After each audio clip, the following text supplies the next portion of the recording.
I'm calling to order the April 3rd meeting of the Auburn Select Board.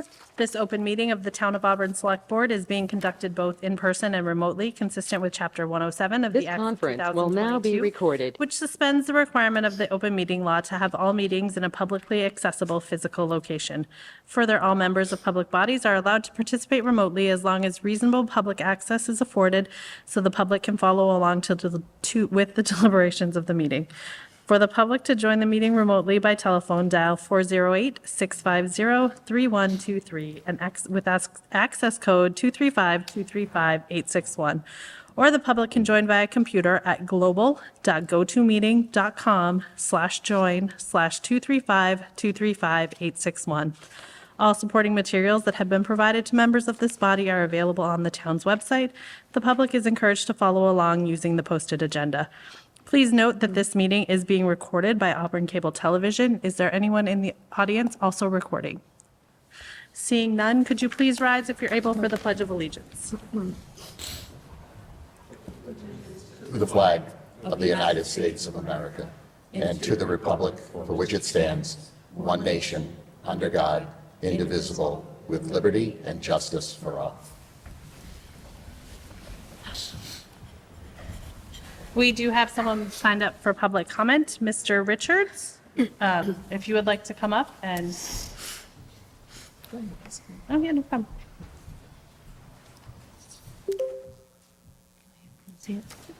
Could you just give us your name and address, please? Sure. My name is Eric Richards. I live on Ravine Drive in Auburn. Great. So, pretty simple. I'm here to request an agenda item on your next meeting for a discussion about a DLS audit.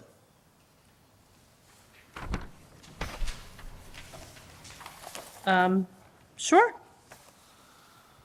We can put an agenda item on for a DLS audit.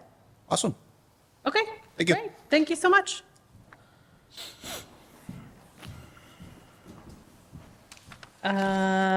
We have no community organizations. We have no presentations or public hearings. We have no departmental items. We have no communications. We are on number 8A. We have no proclamations or recognitions. We have no gift acceptances. And we are on 8C, a discussion with town council regarding a town-instituted moratorium on 40B projects. I'm going to turn it over to our town council. Thank you, Madam Chair. There's no none after that item number that... Unfortunately. Well, Madam Chair, good evening, and members of the board, good evening. As you recall, you presented to us, to my office and myself, a series of questions back at the end of February, which asked for various thoughts and various comments on the questions you had presented. And I think you had presented roughly 7 questions. We've provided an opinion letter, and we have tried to break those questions down into their various components and try to address each one of them to try to answer what your questions are and what your concerns are. We did take the liberty of somewhat rephrasing the questions a little bit, you'll see, in the beginning, just so that we could get a clearer understanding, or at least frame the question so that you'd understand what we were trying to answer. In each one of those, we've provided a separate answer for them. There are some questions that appeared to be a duplicate and required kind of similar answers, so I apologize for that, but really the gist of it is really the same in answering those particular questions. So do you want me to go through each one, or are there particular questions for each area, or how would you like me to proceed, Madam Chair? How would the board like to proceed with this? I'm okay at it. I'd like to not necessarily read this or verbatim, but just a high level, synopsis of, I can read, yes, we can do it, but we have some concerns. I just want to, high level and not read verbatim. I don't know if anyone else has any thoughts. That sounds great. That high-level analysis comes down really to one particular phrase, and It appears in the Millbury, I gave you a citation to the town of Millbury, attempt to do a moratorium like this, or like what's being proposed. And the gist of it is that the Millbury proposal, which was passed, was presented by citizens petition, voted at town meeting, but went to the Attorney General's office for their statutory review as a zoning bylaw. It was denied because there was no discernible legitimate zoning purpose that could be found in the moratorium that was presented. And that's a theme that I think you'll see, we tried to carry over throughout the entire opinion letter that we gave you. When you talk about authority, yes, you have the authority to do it, but there has to be a legitimate zoning purpose for doing it. When you talk about are there any consequences, there are consequences if you don't have a legitimate zoning purpose to what you're trying to do. And those can be legal scrutiny, obviously, as was done by the Millbury, by the AG in the Millbury situation. There were a few, we did try to provide you with some, you were asked if there were some towns that did have zoning moratoriums allowed. We presented, we found at least four, I think, or five that we presented. One was the town of Shrewsbury, one was the town of Needham, one was the town of Carver.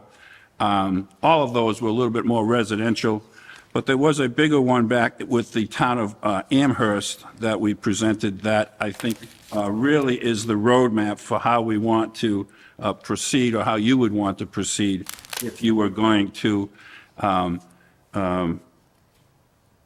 continue along the road of looking to how to get a moratorium.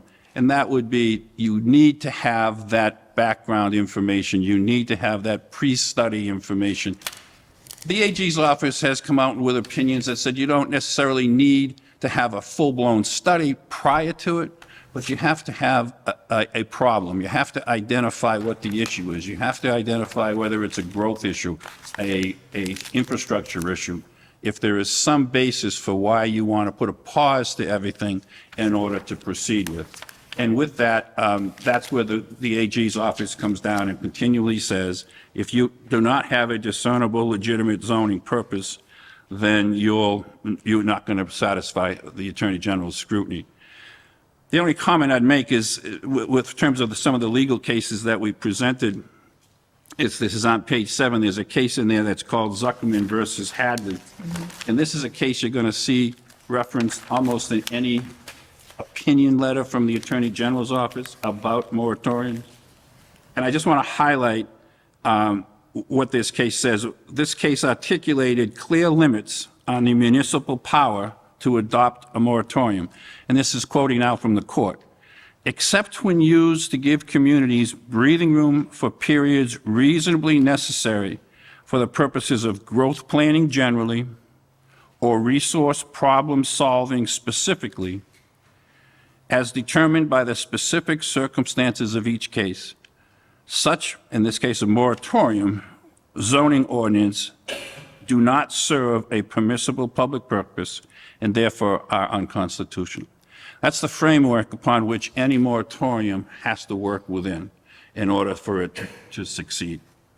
And that's really the 30,000 square foot, 30,000 height view that I have of what I tried to say in the opinion and for all of the problems that might exist in trying to do this. If I may. Of course. So again, reasonable timelines and stuff. What, is there a theme on the timelines? Is it 6 months, a year, 2 years? Like, is there, again, reasonable time? I don't know what it would take for each aspect of it, but is there a definition of what reasonable is and what needs to be accomplished? It would have to be defined, as the court in Zuckerman said, on each individual case as to what is being determined as necessary and what is the town believe it's going to take to get that particular goal accomplished. So it could be 6 months is probably a short time on the low side. A year might be on the high side, with exceptions maybe to go an additional 30 days, 60 days, or whatever. So if a moratorium was accomplished or asked for and received, and we found deficiencies, does that extend the moratorium or? I'm sorry, deficiencies in what? So let's say there's an infrastructure problem and we don't know what it is yet, and we're looking at infrastructure, and that's a basis for a moratorium, is we need to fully understand the capacities of our system. So if we discover an issue, but the moratorium was for 12 months, but this issue is going to take several years to solve, does that extend the moratorium? No, I would think you'd have to go back to town meeting and seek an amendment to that zoning amendment that you've passed to get the moratorium. You'd have to go back and seek additional time. So essentially, the moratorium would be for us to fact find or Can be. better understand. It can be. There should be a basis for the fact-finding, is what I would like to emphasize too, is that you can't, I wouldn't advise you going in and saying, we want a moratorium to fact-find. I would rather see someone say, because of A, B, C, and D, we are looking for a moratorium to fact-find further on this issue and to kind of come up with some kind of a comprehensive plan as to what's going on. Yep. Madam Chair, thank you for the detailed letter. I have a couple general questions, then some more sort of pointed questions. The first is, my understanding was that when zoning bylaws are passed by town meeting, they have to get Attorney General review before they go into effect. We heard at the last meeting that one of our consultants for our zoning board of appeals that deals with 40B stated to the ZBA that they go into effect immediately and are only pulled back if the AG turns them down. Which way is it? I would disagree with that last opinion and would say the AG would say nothing goes into effect until I review it. Okay, that's how I always understood it as well. Thank you. The other question I have, in your document, you referenced the need for a 2/3 vote for zoning change. I thought that there was legislation under former Governor Baker that made it, for zoning changes related to housing, made it a majority vote. Only in certain instances.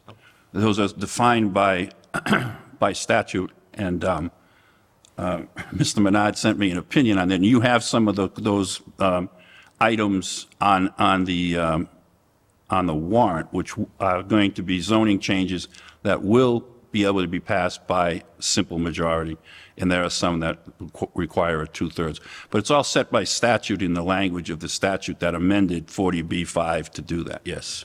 So if we were to do a moratorium, would that have to pass by 2/3 or would that have to pass by a majority? 2/3. 2/3, okay.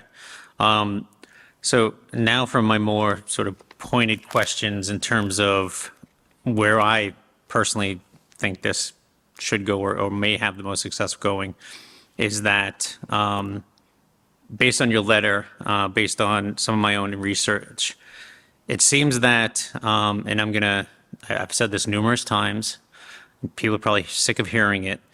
The reason why we're in this situation is we're paying for the short-sightedness of our forefathers. And I'm not just talking about, when I say that, I'm now just not talking about 30 years ago, 40 years ago, 20 years ago. I'm now talking about 8 years ago. So I went to the housing production plan of 2024, the one that we just passed. And then I went to our last one of 2017. And in 2017, about 2/3 of the goals and strategies we have in the 2024 were in the 2017 that we never acted upon, including things like looking at doing inclusionary zoning, looking at doing other zoning changes to identify areas within the part of town and make them more attractive to developers, so that you wouldn't necessarily stop a development from going into a residential area, but you would entice them to look at those areas that the town has decided where we want to see infill housing, multifamily housing, and those types of things. But we never acted upon it. We never went and did our zoning changes. We never took a step back and said, okay, based on our zoning bylaw, here's where we need changes in order to make our housing production plan real and put them into effect. So looking at the Amherst case and some others, it seems, in my view, that the best way for us to get a moratorium is to say, we have this housing production plan. We have these strategies and goals regarding zoning changes. We need breathing room to make those changes in our zoning bylaw, and we're requesting a moratorium for, I think Amherst only did 6 months, I would say a year, maybe. They have more resources than we do. Is that something that, based on all the information you see here, that you think would pass the sniff test that the AG is going to say in terms of reasonable time, an identified deficiency or identified issues regarding our zoning bylaw? We have the housing production plan that we want to put into effect that will then work towards our commitment to regional housing as well as local housing on an affordable side. And we need that breathing room to put those puzzle pieces in place so that we can move forward. Not trying to second guess the Attorney General or how she will answer this particular question, and I know you're not asking me to. My initial reaction to that would be a question of where have you been for the last 8 years? That's the argument. And so that doesn't help you. But having that as a framework for maybe what you would like to have done going forward doesn't hurt you. But you're asking a lot for the Attorney General to separate an existing, attempt to avoid 40B housing versus a legitimate zoning purpose. And there's a balance there that the AG would have to reach. My guess, if I'm going to look at it sitting here today, she's going to probably look more at the Zuckerman case that I told you said that this does not pass the sniff test. That would be my reaction. Even though it's modeled after what Amherst did. I get it. And for the record, I'm not trying to avoid 40B. I think we need every kind of housing, workforce housing, affordable housing, truly affordable housing. My criticism for 40B is that 80% AMI is not actually affordable. I want to see lower. But when I look at the sniff test, I think that's the closest we can get. Going to the resources or the lack of infrastructure, I don't think we have a good chance of that. And the reason why is because we have the water district on record at numerous hearings saying they have the capacity, and they just did a connection to Worcester to create excess capacity that can fill the current need and future needs. I asked the question of our sewer director at the last meeting, do we have a capacity issue? And his answer was no, not that he's aware of, although he's doing an asset management plan, but he said there was no flow issue. So I think that, the AG is going to look at our meeting minutes and say that argument's not kosher. So in my opinion, with the board, if our fellow board members are exploring this and committed to this, I think our best goal is to follow the Amherst model, which is to say, we recognize the need for affordable housing. We recognize the need for multifamily housing. Our zoning bylaws are deficient, and we want to align them with our housing production goals. But I don't even know if that will work. Yes, and if we do go forward with a moratorium and it does get approved by the Attorney General's office, does it change any of the 40B plans that are already in action? I don't know. I'd have to look at that as to whether the permits that they've received or whatever they have in hand, what impact that would have on it. I don't know the answer to that without looking at it. Yeah. Thank you.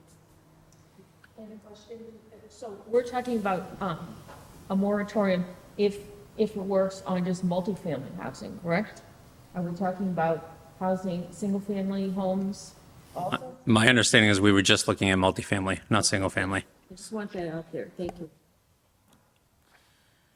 Yeah, and I think something that we need to take into account is we actually put 2 buildings and 2 affordable housing complexes online during COVID, where the world shut down. So we can say, what were you doing for 8 years? Well, we were doing what the state asked us to do, which was not have in-person meetings, not people were very concerned about resources, being able to sustain even a tax base because we closed most of the businesses or we seriously curtailed operations for some.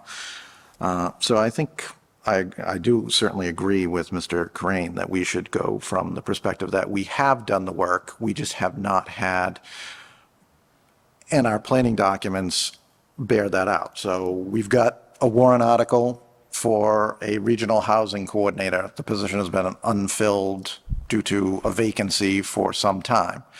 We have one town planner. We also need to look at the fact that,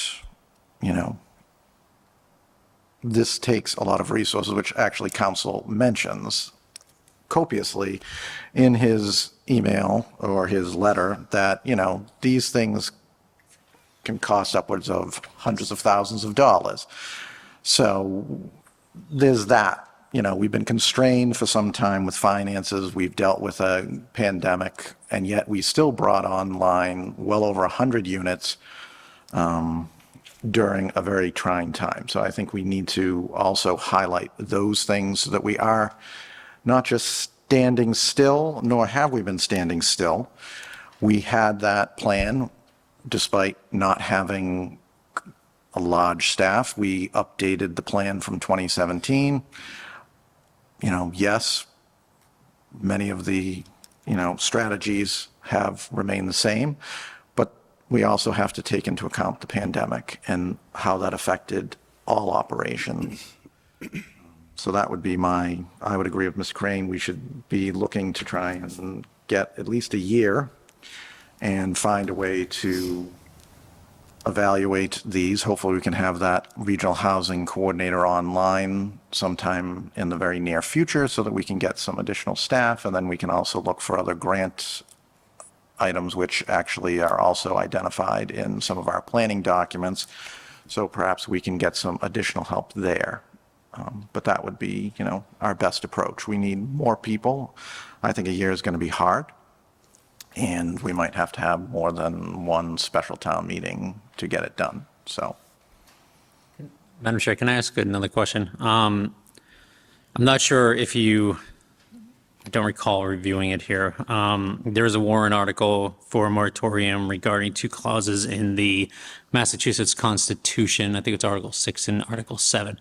Have you reviewed that language and whether that is, in your opinion, I'm not asking you to second guess in your opinion, does that pass or would that pass the AG's sniff test? We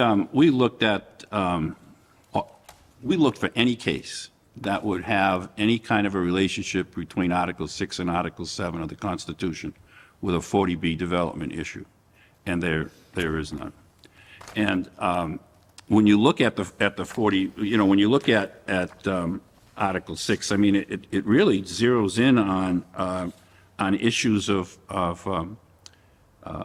government doing good things for the common good, and that primarily was the focus of Article 6. So I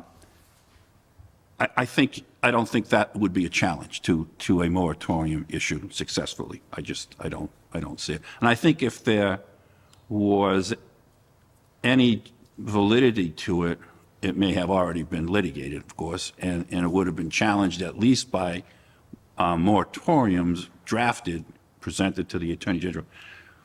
And I know this just came up, and so but we did take a look at it as best we could, but we have found nothing that correlates those two and leads one to believe that a 40B is in of itself in violation of Article 6 or Article 7 of the Constitution. Thank you. Question? So the town adopted the MBTA Act last year. First, did Amherst, can you confirm if they were subject to that law also? And how would that impact our attempt for moratorium?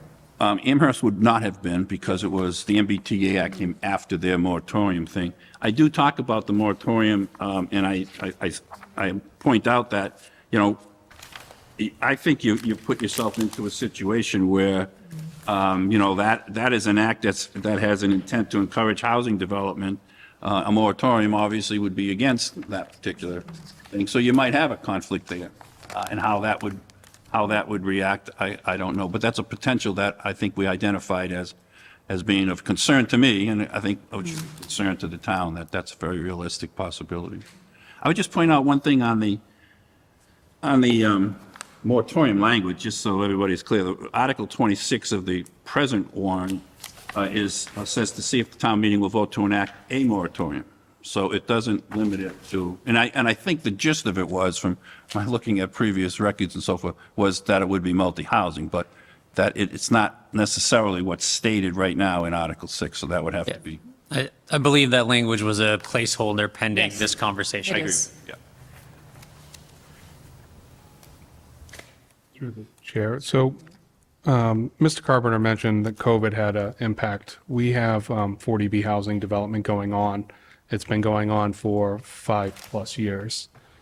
We don't know the impacts of that development. We know what they thought was going to impact us, but it still hasn't fully come online. And I think a lot of those assumptions have since changed going through COVID, coming out of COVID. Just knowing that the impacts that they propose their project with and what we're actually seeing, is that something, or is there validity to saying, let's delay or put a hold on future projects till we can fully understand the impact of this 300+ unit development, while we, instead of taking on a couple more 200 unit developments? Again, I think if that's a legitimate basis for the town to have a concern, then I think that can be expressed. And now whether that's going to pass the sniff test or not, we will have to wait and see. But those are the types of preliminary basic ABCs that I was talking about. These existed before.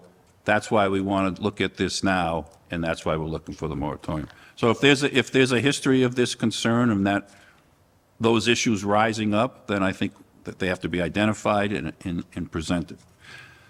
The problem I have is the time you have a very, when does the warrant go to print? It's The 14th. so, I mean, it can be done, but somehow all of that would have to be put together into some kind of a moratorium language, some type of a format. I've given you some kind of a format that was followed in Millbury. We have other examples. I have other examples of formats that have been followed here. But all of that type of detail work that everybody has been talking about has to be identified, has to be articulated, has to be put down into some kind of a written form that then has to be put on the warrant and that's going to take some time. So- And I don't know whether it's feasible to get it done in time, or if this is an item that should go to a following town meeting, but that's not up for me, but. So with many of the 40B items, we're not allowed to take into account what it does to the school system. On a moratorium, can we reference the impact that building is having on our schools? And would that be something that's favorable, or something that If it's still- been having an impact, I would take a look to see if the school argument has been made in terms of other moratoriums and see. But I would not hold back. If that's a legitimate argument that the town wants to present, then I would at least articulate it and see if there's some justification for where it comes from. Has it been represented by the school committee in any meetings? Has it been represented by school superintendent in terms of budget requests? Is there some basis for it? Yes, then that seems to make some sense. Thank you. I would just warn that as we're putting this together, if we're going to put this together, we really do not keep with the mantra that we were doing this because of 40B. Because that is going to, the AG is going to toss it out the window tomorrow and say that this is an end run around 40B. We really have to say multifamily housing, whether it's 40B or 40A, all of it has these, potentially has these impacts on our infrastructure or on our zoning, and that's why we're doing it. If we keep zeroing in only on 40Bs, this thing's going to, in my opinion, this thing's going to be dead on arrival. Are there any other questions? Thank you so much. Thank you very much.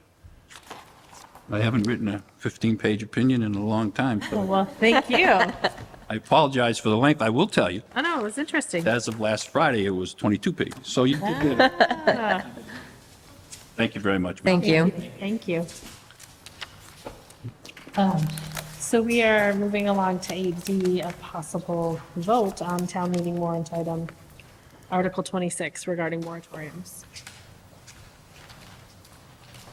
What is the vote that you are looking for? I think if we'd like to put it on to write something out to put on the warrant.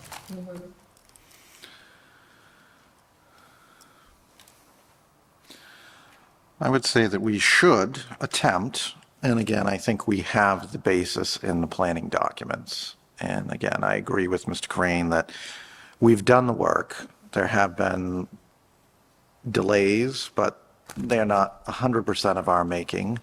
And I think we also, should be clear that we've brought housing online during COVID in keeping with the housing production plan of 2017. So we certainly haven't been just, whiling away the hours. So I agree that this is something we should do. My concern is, as our attorney just said, the timing. And trying to get the language done before this book has to be printed. My question, I guess, to the administration is it possible for the printed version to keep this placeholder and then us closer to town meeting, having the language sent to them? I know there are other town meetings that have done similar where they keep a placeholder and then they provide amended language before town meeting begins that's distributed. Because if this has to get done within the next week, I don't think we're going to have good enough language done in the next week that gets printed, that gets voted on at town meeting, that will be favorably looked upon by the AG. I think we really need a very strong language and a strong case to go to the AG, and I just don't know if we have the time, if we're talking less than a week, to do it right now. So your question is, can we keep the placeholder where it is and the night of town meeting have the actual language ready? It could be a couple days before town meeting, we send it to the town meeting members in advance, because I know we want time for them to digest this. Okay. I just worry about trying to get this language done in such a short window. That's going to really have any chance of the AG blessing it. Can I just, I'm still here. The issue of putting out items on a warrant is to give a warning, to give notice to town meeting members. I have a real concern on a matter of this magnitude, whether to put a placeholder of generic language and then to present them with a proposal by way of a motion, or maybe even a few days older, whether that would be sufficient. I would have a problem saying that was sufficient warning to the town meeting members that this was an item that was going to be before them. So to your question, Mr. Grant, I would say you'd have to either get the language done or look at doing it at a later date. So this would be my question. We'd have to mail out the warrant, or it has to be in their hands 7 days ahead. We could use that extra time to create the language for the article and include that in the mailing. Just as a separate piece of paper? Yeah.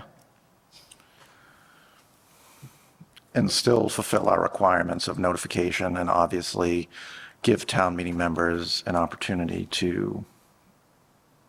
Can I ask logistically to the town manager, how does that happen? Does the printer mail out our warrant articles? Or do we mail them out ourselves and we could add something to it in that way? So through the chair, right now, we are planning on sending it to the printer on the 14th. It will be back to us by the 18th. We'll be mailing it from our office on the 18th because the 21st is a holiday. and we anticipate a little bit of a delay because the pre-town meeting is the next week. So that's why the timeline is the way it is. If we hold off another week, there's a chance that the town meeting members will not have the packet for pre-town meeting. So, do we think we realistically could draft a warrant article, a sufficient warrant article for the AG's office in 2 weeks? Like this, that's kind of what it's boiling down to. We should have the information. It's putting it together. And again, we have the article in there. Placeholder in there. We could update the placeholder to reflect what's going to be finalized without having the finalized language, as always, waiting for town council to review and make sure that it's in there. But if we have an outline of what needs to get put in there, I don't know that we can give them much more. And during town meeting, there always, the ability to amend continually happens. So I don't think we're hiding anything. I think we're providing the information we have at that time. And I think if we get it to them before town meeting and they can digest that, and then they can certainly have the discussions and may even offer, motions to amend it. So I think us having it and not being perfect still has the ability for town meeting to make a decision with as many facts as we can put in there.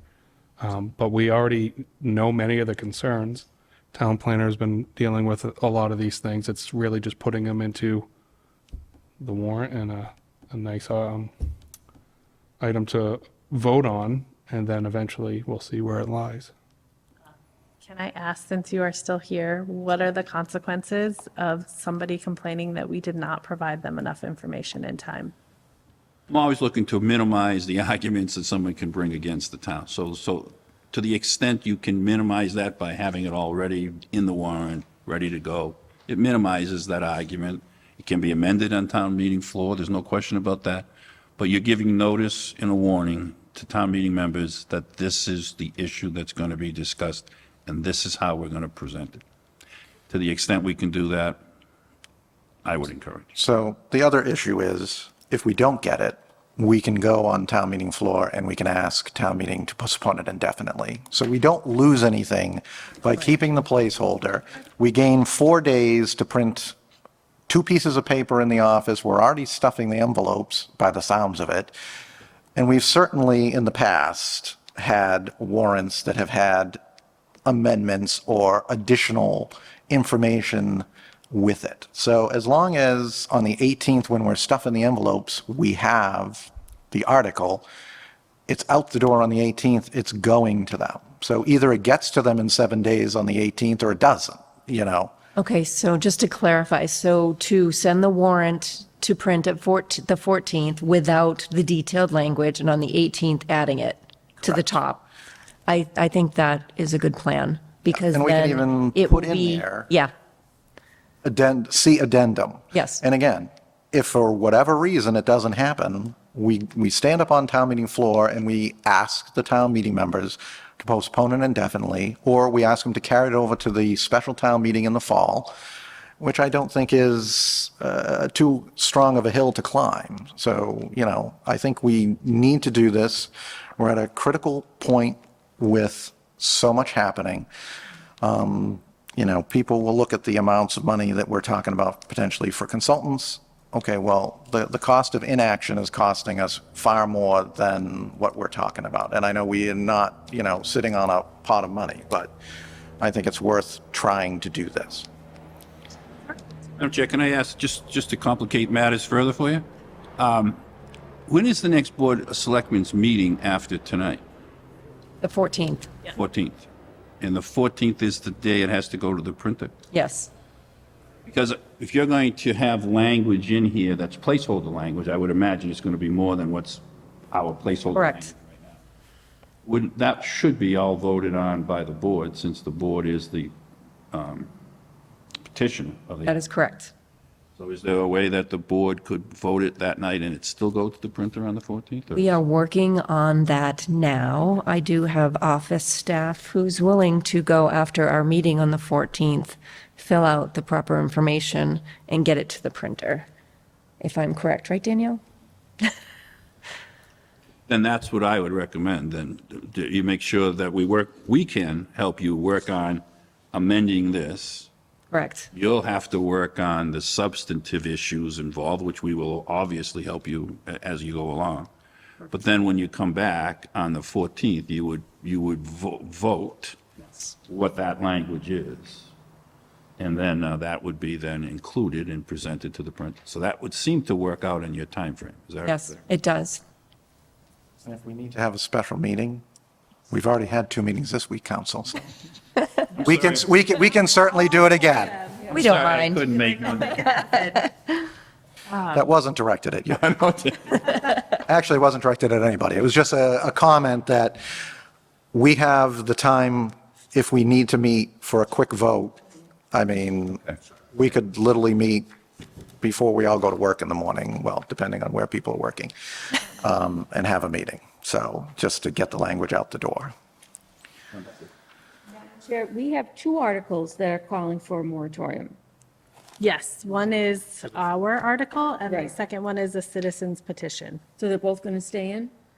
I don't believe we can change citizen's petition. Uninclined to offer any kind of a change to a citizen's petition in the letter that I'm asked to provide to town administration. I usually, And I just want to confirm, we can't remove a citizen's petition. They have the right to go Right, once they do get it. those signatures. Yeah. and I know you've asked some questions about, isn't this proper for special legislation or, all that? It is, but this is a citizen's petition that they've put on, and whether it's, I will address some issues in my letter to say this may not be proper, this may be, trying to think of the one that I was looking at this afternoon where it sounded to me like the petitioner was trying to have town meeting do some administrative functions in terms of, working to get certain legislative actions. That's the role of the executive branch. The legislative body, town meeting, is not going to get involved in all that. So there seems to be some of a mix-up between that. But having said that, the petitioner has gotten the 10 signatures. They've been certified. It's followed the statute law. My recommendation, obviously, would be that that gets put on the town meeting warrant and be dealt with at town meeting. But the town meeting is the legislative body. They'll deal with it however they want to do it. Hopefully, we have our article and we can talk to the petitioner and he can send a notice to town meeting and ask that that be postponed indefinitely. So I think the remedy to that potential confusion is getting our well-crafted, which will hopefully satisfy the resident as well, so that we can then move beyond. So we do need to vote on whether we want to move forward with Article 26. I think I know what that answer is, but is there a motion? I'd make a motion that we move forward with Article 26, that we send the warrant as planned on the 14th, with or without the language. I would say that we should add to the warrant that is printed, if we do not have the language, addendum to follow, and we will deal with it either on the 14th, or we'll deal with it in a special meeting before the 18th so that it can get out the door to the town meeting members. Second.